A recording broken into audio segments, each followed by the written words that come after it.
Infinix has just dropped the GT30 Pro and it's generating some buzz. But is it really worth your hard-earned cash? Let's dive into what this phone offers and see if it lives up to the hype or falls flat. The Infinix GT Pro is designed to appeal to gamers and tech enthusiasts, boasting a 6.6-inch AMOLED display with a 120Hz refresh rate, which is pretty impressive for smooth visuals.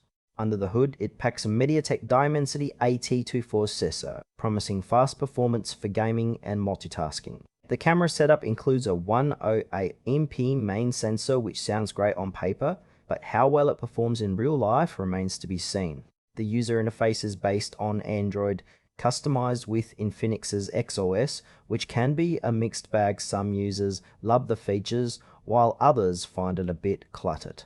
Battery life is another selling point, with a robust 5000 mAh battery and fast charging capabilities.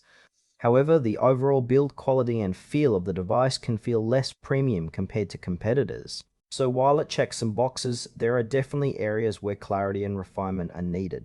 Let's break down the pros and cons.